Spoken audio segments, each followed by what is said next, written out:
최강주입니다. VIP 구독자 리퀘스트 세 종목입니다. 로보스타, AFW, 대원 강업입니다. 자, 로봇주들은 이제 조금 주춤하죠. 레인보우 로보틱스가 쏘아 올린 공이었어요. 사실은 그죠? 삼성이 인수하면서 투자하면서 인수죠. 뭐 거의. 자, 그러면서 파동의 마무리를 졌습니다. 자, 로보스타는 이제 LG가 대주주인데요. LG전자가. 이 종목도 이제 파동학으로는 일단은 이 파동은 마무리 졌다라고 볼 수가 있죠. 자, 다시 한번 말씀드리지만 파동이 끝났다는 건 주가가 끝났다는 뜻은 아니에요. 요 파동에 대한 이 흐름이 끝났다는 거죠. 왜냐하면 지금 되돌림파까지 다 나와버렸어요. 이렇게 되돌림, 이제 지그재그 하락하고 이제 빨리 올라가면 재파동이 되는 거고, 다시 저점 다시 확인하고 다시 매집부터 이렇게 올라오면 신파동이 되는 거죠. 근데 파동을 한번 치면 보통 파동으로 가는 경우도 있고, 파동에서 이어져서 이제 박스 치다가 뭐 올라가는 경우도 있고, 뭐 추가 하락하는 경우도 있겠죠. 자, 로봇주들이 한계점을 보인 것들은, 자, 뭐 에코프로비엔 같은 경우는 뭐 파동을 넘어서 뭐 추가로 더 급등하고 지금도 막 살아나고 있죠. 그 이유는 실적과 미래를 겸비하고 있다는 거 실제로 보여주고 있죠. 근데 레인보우 로보틱스 같은 경우는 물론 올해 흑자 폭이 늘어나지만 떼돈을 버는 건 아니죠. 아직 멀었어요. 로보스타도 마찬가지죠. 로보스타도 흑자를 내긴 시작했는데 아직은 성장성만 있다는 거죠. 이런 것들이 파동의 약화의 원인이라고 볼 수 있겠죠. 그게 뭐 100% 정답이라고 볼 수 있겠습니다. 자, 3만원 제가 이거 예전 영상 찍었었잖아요. 그죠? 3만원까지 내려올 수 있습니다. 거의 3만원까지 내려왔죠. 결국은 37,000원. 자, 여기서 반등폭이 나와서 살아나려면 이제 여기를 돌파해야 돼요. 35,000원 라인을 돌파해야 돼요. 여기를 돌파하지 못하면, 넘기지 못하면 어떻게 되겠습니까? 이렇게 되겠죠. 한 번 더 체크하거나 아니면 아랫단까지 한번 무너질 수도 있어요. 로봇주들이 사실 이번에 상당히 많이 올라온 거예요. 대부분 빨리 끝나요. 근데 이번에는 레인보우 로보틱스, 삼성전자가 투자하는 바람에 상당히 이게 테마가 길었다라고 볼 수 있죠. 뭐 미래를 보면 좋습니다. 근데 이게 현실이죠. 보통 이거 장투하면 어떨까요라고 하시는 분들은 대부분 고점에 물리신 분들이 그런 얘기를 많이 해요. 뭐 러닝 컬렉션에서 빨리 들어가신 분들은 이미 분할 매도 시작하셨을 거고, 꺾임점이 나오던 요런 지연 적어도 이날은 매도를 했어야죠. 그죠? 이날 4월 4일은 고점에서 사셨어도. 근데 그리고 이제 추가로 하락을 했습니다. 자, 월봉 꼭지를 보면, 자, 이날이죠. 이날 23%가 빠졌어요. 2월에. 3월이죠. 그리고 4월은 3월 맞네요. 그리고 5월은 6월봉은 아직 나오지가 않았죠. 지금 5월이니까. 5월봉도 마이너스를 지금 기록하고 있는데, 자, 35,000원 못 넘기면 추가로 무너진다. 자, 케이스 1 121선을 리체크한다. 무너지고, 케이스 2는 아랫단 201선 300선까지 지지 확인한다. 27,300원 여기도 지지 라인이에요. 3만원, 27,300원, 25,000원 여기 지지 가능성이 좀 있어요. 그리고 가장 좋은 케이스는 다시 로봇 바람이 들어오는 거죠. 근데 뭐가 있을까 좀 생각이 되네요. 삼성전자가 로보스타를 중복 투자할 리는 없고, LG와 함께 레인보우 로보틱스의 지분을 더 살까? 그럴 수도 물론 있겠죠. 그럼 뭔가가 자극적인 뭔가 있어야 이게 테마가 더 파동이 끌어오를 가능성이 높다라는 거. 근데 분명히 말씀드리지만 로봇 테마는 이제 예전보단 더 자주 나올 거예요. 자, 유명한 그 유진 로봇이라고 있죠. 유진 로봇은 별로 제가 추천을 드리는 종목은 아니에요. 얘도 나아지곤 있어요, 많이. 근데 얘는 거의 뭐 작전주인데, 예전에도 이게 이 간격이 있죠. 근데 로봇주들이 그 간격이 그렇게 크지가 않아요. 뜸뜸 올라오거든요. 근데 아마 이제는 그 빈도수가 커질 거예요. 그러니까 자주 이슈가 될 가능성이 높죠. 지금 정권에서도 뭐 윤석열 대통령은 로봇 얘기를 자주 하잖아요. 그죠? IT 얘기 자주 하고. 그러니까 나라에서 좀 밀어주는, 육성해주는 그런 게 필요한데, 로봇은 그게 지금 해당 사항이 되고 있다라는 거. 그런 장점이 있죠. 그래서 언제든지 파동은 나올 수 있다라는 거.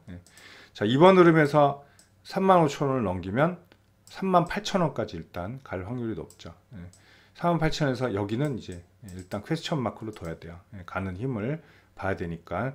여기서 살아나면 이제 재파동이 되는 거죠. 그 관점에서 보겠습니다. 일단 35,000원 돌파하는 게 중요하고, 그 다음에 38,000원까지 가는 거, 그게 관건입니다. 그리고 그 다음은 또 한번 체크를 해 봐야 된다라고 말씀드릴게요. 자, 그리고 AFW, 저는 W인 걸 몰랐어요. 류더라고요. 유가 아니라. 자, 얘도 전기차 부품 종목이죠. 음극 마찰력 접단자, 그리고 금속 가공품 이렇게 돼 있는데, 아직은 얘가 삼성 SDI도 벤더고 BMW에도 납품하고 폭스바겐에도 납품하고 그러더라고요. 자, 전기차 쪽에. 근데 그 중국에 수출하고 있죠. 중국에도. 자, 근데 아직은 실적은 나오진 않고 있어요. 재무 잠깐 보시면 아직은 적자 폭이 좀 있습니다. 올해 흑자 적자인지도 사실은 애뉴얼로 알 수는 없어요. 자, 근데 일단은 뭐 기대감 이런 걸로 여기서 상한가도 갔었어요. 이날. 자, 보시면 그죠? 뭔가가 있죠. 갑자기 각광을 받기 시작했다는 거예요. 예전에 한번 떴다가 그리고 다시 전기차 부품주로 각광을 받는데, 이게 확산형이 나오죠. 이게 퍼져나가잖아요. 이렇게 진폭이 커지고 있죠. 한 번 더 커질 가능성이 있죠. 그렇다면 그렇다고 얘가 몇만 원짜리 고가주도 아니에요. 그렇기 때문에 움직임이 활발할 것이다. 자, 일단 거래가 없을 때 거래량을 보면 10만 초반. 그렇다는 건 유통 물량이 적거나 아니면 대주주 보호 물량이 크거나 아니면 둘 다거나. 자, 보면 발행 주식수 2020만 주. 적죠. 적은 편이죠. 많은 건 아니에요. 적은 편이고, 그리고 뭐 진정하라는 분이 하고 뭐 김지연 씨 해갖고 가족이겠죠. 보호 지분이 53.4%예요. 자, 그렇다는 건 얘도 뭐예요? 작전주다. 이렇게 볼 수가 있죠. 작전주예요. 시총도 크지 않겠죠. 920억. 얼마나 이거 움직이기 쉽겠어요. 그죠? 뉴스로 주물르고. 자, 그리고 뭐 해외 레퍼런스도 있고 수출도 잘하고, 그렇다는 건 뭐 폭스바겐 BMW가 괜히 사진 않겠죠. 자, 규격에 맞고 뭐 가격 경쟁력도 있고 제품도 좋기 때문이죠. 이런 종목은 한번 터지면 무섭게 올라간다는 거예요. 터지기 시작하면. 자, 그리고 조짐도 있습니다. 지금. 그죠? 매집봉 세우고 시가 띄워놓고 한번 털고 누르고 다시 러닝 콜렉션 나오고 있잖아요. 이런 종목들은 괜찮아요. 다만 나는 실적 안정적인 기업도 원한다라고 하면 좀 그렇죠. 작년에 매출이 44억이에요. 영업이익 마이너스 40억. 너무 좀 적죠, 사이즈는. 근데 뭐 성장성에 이런 것들은 좀 기대해 볼 필요가 있다는 거죠. 자, 얘는 목표가를 막 말씀드리라면 저는 장기 목표가로 8,000원 한번 말씀드릴게요. 8,000원 장기 목표가. 근데 또 이런 게 빨라질 수도 있어요. 이런 애들은 상한가 잘 가는 애들은 몇 방만 움직이면 바로 올라간다는 얘기죠. 그렇죠? 자, 그리고 일단 플라로 라인 중요한 거 이거죠. 그죠? 5,100원.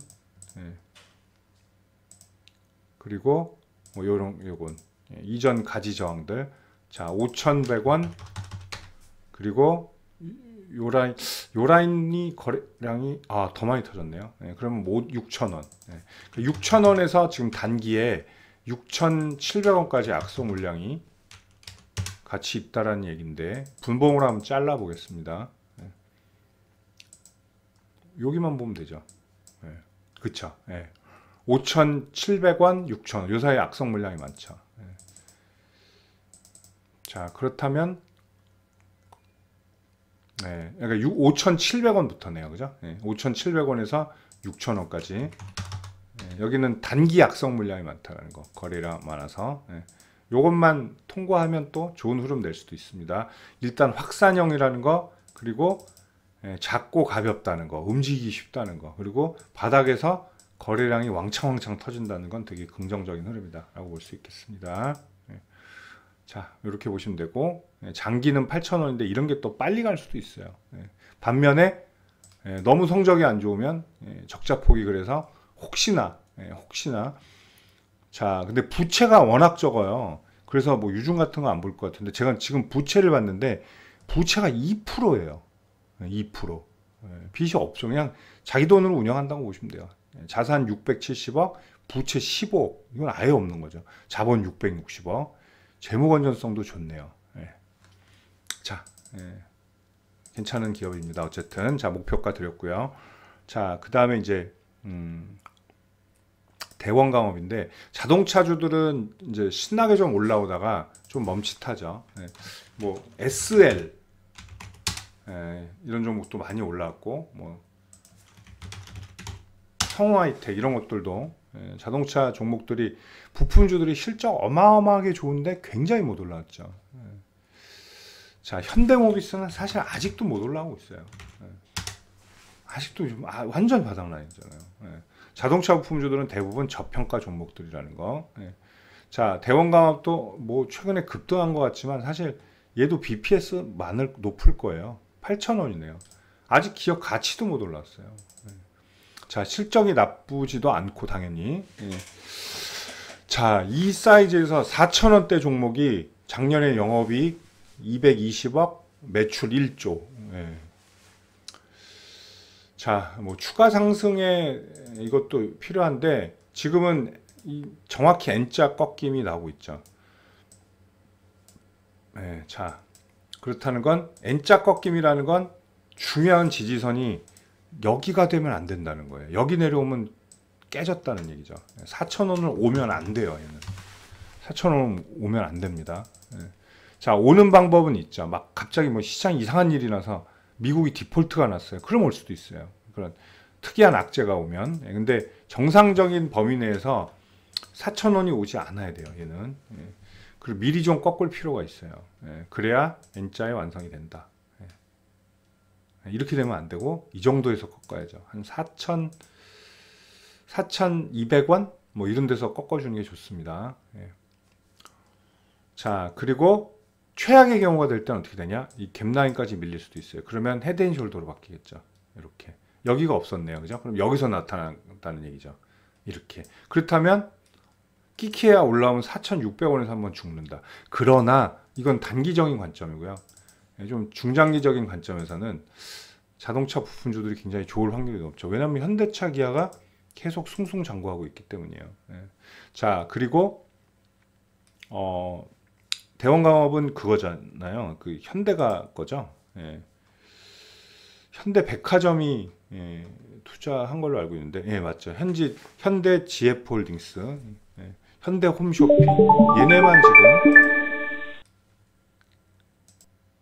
잠시 편집 좀 했습니다. 이게 잠깐 꺼져서 제가 뭘 잘못 눌렀어요. 자, 현대가 종목이라는 것도 장점도 있죠.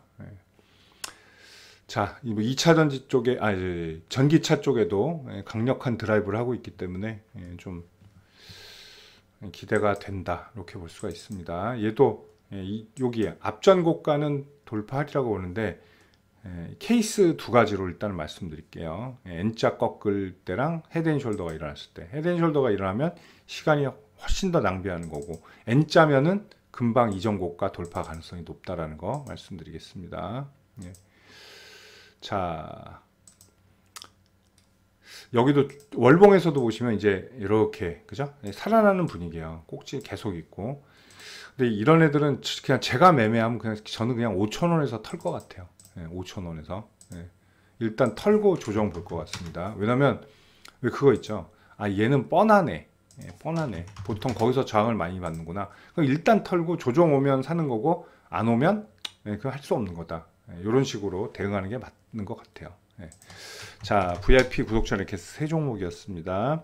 로버스타, AFW, 대원강업이었습니다. 감사합니다. 자, 더 많은 영상 그리고 더 많은 정보 원하시면 영상 하단에 최강주 무료방 바로가기 클릭하시면 되겠습니다. 감사합니다.